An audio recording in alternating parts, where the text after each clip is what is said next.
Hi viewers, welcome to our channel. ప్రస్తుతం మనతో పాటు సీనియర్ జర్నలిస్ట్ దాము బాలా సర్నా గారితో మాట్లాడదాం. నమస్కారం సార్. సార్, చంద్రబాబు నాయుడు గారు తెలంగాణలో కూడా టీడీపీ పార్టీ విస్తరణకు ప్రయత్నాలు అయితే చేయడం మనం చూస్తున్నాం సార్. మొన్న కూడా వచ్చారు పార్టీ ఆఫీస్కి. అయితే ఈ నేపథ్యంలో కాంగ్రెస్తో పొత్తు ఏర్పాటు చేసుకోబోతున్నారంటూ కూడా వార్తలు వస్తున్నాయి సార్. అంటే ఆల్రెడీ ఇక్కడ బీజేపీ జనసేనతో పొత్తు ఉంది, మరి ఇక్కడ కాంగ్రెస్తో పొత్తు పెట్టుకోవడం ఏంటి అని చెప్పేసి క్వశ్చన్స్ రైజ్ అవుతున్నాయి. మరి నిజంగా కాంగ్రెస్తో పొత్తు ఏర్పాటు చేసుకుంటున్నారా? మరి అప్పుడు బీజేపీ పరిస్థితి ఏంటి, మీరేం చెప్తారు సార్? మొన్న శనివారం ఇక్కడ తెలంగాణ తెలుగుదేశం నాయకులతో చంద్రబాబు ఎన్టీఆర్ భవన్లో సమావేశం అయ్యాడు. ఆ సందర్భంగా నేను ఎవరి రెండవ శనివారం ఇక్కడ కేటాయిస్తాను, తెలంగాణ మీద ఫోకస్ చేద్దాము, ఇక్కడ పార్టీని అభివృద్ధి చేద్దామని చెప్పాడు. ఆ తర్వాత ప్రెస్ మీట్ కూడా పాల్గొన్నారు. అందులో ఆయన ప్రధానంగా ఏమందంటే ఇక్కడ వర్కింగ్ ప్రెసిడెంట్గా బ్రాహ్మణిని చేయబోతున్నారని కూడా ప్రశ్నలు వేశారు. మీరు మాకంటే ఫాస్ట్గా ఉన్నారు, మీ అంత ఫాస్ట్గా మేము లేము అని ఆయన చెప్పాడు తప్ప బ్రాహ్మణిని పెడుతున్నామా లేదా కూడా ఆయన చెప్పలేదు. రెండవ అంశము పొత్తు. ఇక్కడ మీరు అక్కడ తెలుగుదేశం జనసేనతో బీజేపీతో పొత్తు ఉంది కదా, ఇక్కడ కూడా అది ఉంటుందంటే పొత్తు గురించి మేము ఇంకా డిసైడ్ చేయలేదని చెప్పాడు. ఇది అందరినీ ఆశ్చర్యపరిచింది. అంటే పొత్తు గురించి డిసైడ్ చేయలేదంటే ఇక్కడ కాంగ్రెస్తో పొత్తు ఉంటుందా అన్న డౌట్ అందరికీ వచ్చింది. ఎందుకంటే అక్కడ ఆల్రెడీ పొత్తున్నప్పుడు ఇక్కడ కూడా బీజేపీ జనసేనలో ఉన్నారు. ఇక్కడ బీజేపీ ఇంకా స్ట్రాంగ్గా ఉంది.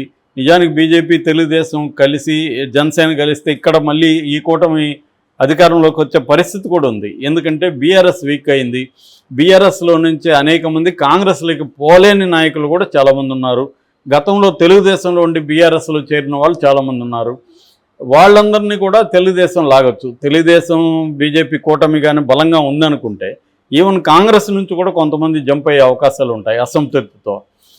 ఇంకా బీఆర్ఎస్ ద్వితీయ శ్రేణి వాళ్ళందరూ కూడా ఇటు వచ్చే అవకాశం ఉంది. ఇంత స్ట్రాంగ్ ఆపర్చునిటీ ఇక్కడ పెట్టుకొని పొత్తు గురించి మేమేం అనుకోవట్లేదని ఎందుకు చెప్తున్నాడు చంద్రబాబు అనేది ఒక డౌట్. ఇంకోటి ఏంది, రేవంత్ రెడ్డి ప్రభుత్వాన్ని పొగుడుతున్నాడు. ఇక్కడ వాళ్ళ మిత్రుడు అయిన బీజేపీ ఏమో విమర్శిస్తుంది రేవంత్ రెడ్డి ప్రభుత్వాన్ని. వాళ్ళ మిత్రుడుగా ఉంటున్న చంద్రబాబు ఏమో రేవంత్ రెడ్డి ప్రభుత్వాన్ని పొగుడుతున్నాడు. రేవంత్ రెడ్డి కూడా చంద్రబాబుని పొగిడాడు. మొన్న కూడా గ్లోబల్ కమ్మ సభలో చంద్రబాబుని బ్రహ్మాండంగా అభివృద్ధి చేశాడు హైదరాబాద్ అని పొగిడాడు.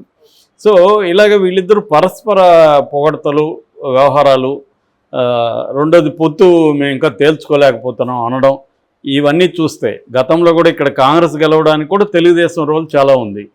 సో ఇవన్నీ చూస్తే తెలుగుదేశం కాంగ్రెస్ పొత్తులోకి వెళ్తాయా? ఎందుకంటే రేవంత్ రెడ్డి మళ్ళీ అధికారంలో ఉంటే చంద్రబాబుకు మంచిది. ఇక్కడ మళ్ళీ బీజేపీలోకి ఎవరన్నా వెళ్ళినా చంద్రబాబుకి ఇబ్బంది తప్ప చంద్రబాబు అనుకూలంగా ఉండదు. రేవంత్ రెడ్డి అయితే చంద్రబాబుకు అనుకూలంగా ఉంటాడు, చంద్రబాబు రేవంత్ రెడ్డికి అనుకూలంగా ఉంటాడు. ఇద్దరు రెండు రాష్ట్రాల్లో ఉంటే బ్రహ్మాండంగా పరిస్థితి ఉంటుంది. రేపు పొద్దున 2029లో అక్కడ ఎలక్షన్ ఉంది. ఆ ఎలక్షన్కి హెల్ప్ చేయడానికి రేవంత్ రెడ్డి కానీ ఇక్కడ అధికారంలో ఉంటే తనకి చాలా హెల్ప్ అవుతుంది. ఇది చంద్రబాబు ఆలోచిస్తున్న ప్లాన్ అని చెబుతున్నారు. ఎందుకంటే ఆయనకి ఇప్పుడేమి బీజేపీ దయదాక్షిణాలు చంద్రబాబుకు అవసరంలే, బీజేపీకే చంద్రబాబు దయదాక్షిణాలు కావాలి. కాబట్టి ఒకవేళ ఇక్కడ నేను పొత్తు పెట్టుకోను అంటే చంద్రబాబుని వాళ్ళు ఏమి చేసే పరిస్థితిలో లేరు. గతంలో అంటే చంద్రబాబు భయంతో బీజేపీని కలిసాడు. నిజానికి గతంలో బీజేపీకి చంద్రబాబు అవసరం లేదు. ఈయన కలిసినప్పుడు చంద్రబాబుకే బీజేపీ అవసరం ఉంది. అది కూడా ఏమవసరం, తన వ్యక్తిగతంగా తనకి కేసులు పెడతారు, జైళ్ళల్లో పెడతారు, ఎందుకు వచ్చింది బీజేపీతో అని ఆయన పెట్టుకున్నాడు. రెండో కారణం, అక్కడ జగన్ని డీల్ చేయాలంటే బీజేపీతో పొత్తు పెట్టుకోకపోతే జగన్ ఈ ఎలక్షనీరింగ్లో ఎలక్షన్ మేనేజ్మెంట్ పోల్ మేనేజ్మెంట్లో వ్యవస్థలు అంతా జగన్ వైపు ఉంటాయి, దాన్ని మనం ఎదుర్కోలేమని ఈ రెండు కారణాలతో చంద్రబాబు బీజేపీతో పొత్తు పెట్టుకున్నాడు.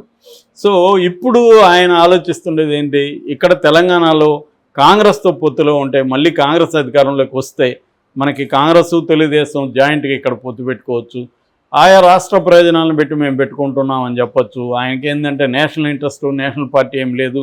ఆయన ఎన్డీఏ కూటమిలో ఉన్నప్పటికి కూడా ప్రత్యేక పరిస్థితుల్లో మేము పెట్టుకున్నామని చెప్పొచ్చు. ఇప్పుడు ఎన్డీఏ కూటమిలో ఉంటున్న పవన్ కళ్యాణ్ ఎన్డీఏ కూటమిలో లేని తెలుగుదేశంతో పొత్తు పెట్టుకోలేదా?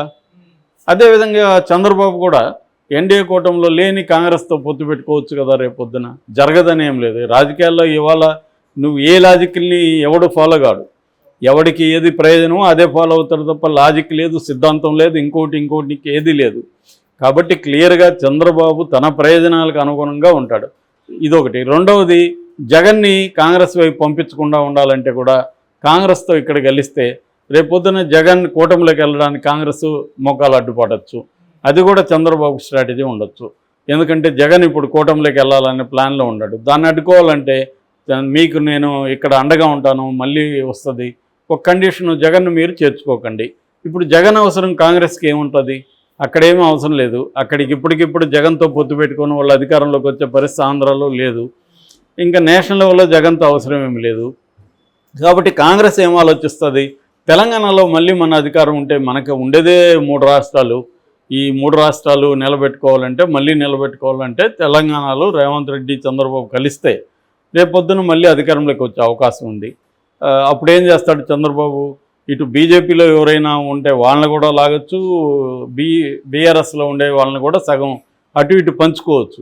పెద్ద స్థాయి లీడర్ కాంగ్రెస్కి వెళ్తారు, కింది వాళ్ళంతా తెలుగుదేశంలోకి వస్తారు. ఇదే పద్ధతి ఇప్పుడు ఆంధ్రప్రదేశ్లో కూడా జనసేన తెలుగుదేశం ఇదే ప్లాన్లో అక్కడ అమలు చేస్తున్నారు. పెద్ద స్థాయి వైసీపీ వాళ్ళంతా తెలుగుదేశంలోకి వస్తున్నారు, కింది స్థాయి వాళ్ళంతా జనసేనలోకి చేరాలనేది అక్కడ యాక్షన్ ప్లాన్.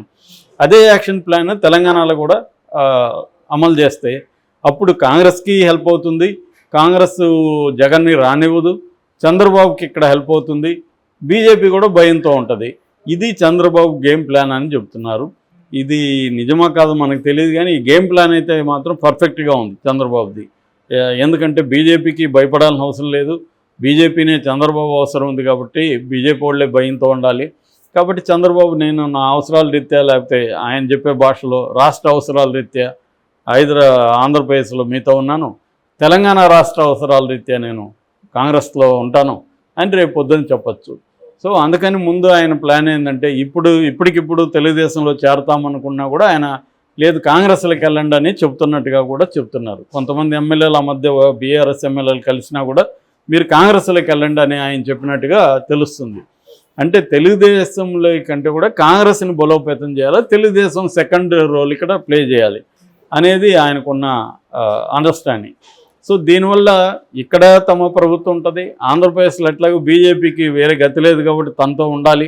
ఎందుకంటే నేషనల్ లెవెల్లో రేపు చంద్రబాబు అవసరం బీజేపీకి ఉంది కాబట్టి ఖచ్చితంగా ఆంధ్రప్రదేశ్లో బీజేపీ వేరే గత్యంతరం లేదు, తనతో ఉండాలి. ఇక్కడ మా పాలసీ వేరు, తెలంగాణ తెలుగుదేశం పార్టీ వేరు, మాకు దానికి ఇదేమీ లేదు అని ఇక్కడ చెప్పచ్చు. సో ఇది చంద్రబాబు ప్లాన్గా ఉంది. ఈ ప్లాన్ ప్రకారం చంద్రబాబు మూవ్ అవుతూ వెళ్తున్నారు, అందుకనే ఇక్కడ ఫోకస్ చేస్తున్నారు. సో ఇది ఒక దెబ్బకి 2 పెట్టలు అన్నట్టుగా ఇక్కడ కాంగ్రెస్ ప్రభుత్వాన్ని తీసుకురావడం, కాంగ్రెస్ తెలుగుదేశం ప్రభుత్వాన్ని జగన్ని అడ్డుకోవడం, ఇది ఒక పద్మోహంలాగా అల్లుకుంటూ వెళ్తున్నాడు. దీన్ని మరి బీఆర్ఎస్ వాళ్ళు ఇక్కడ ఎలా డీల్ చేయబోతున్నారు, అక్కడ జగన్ ఎలా డీల్ చేయబోతున్నారో చూడాలి.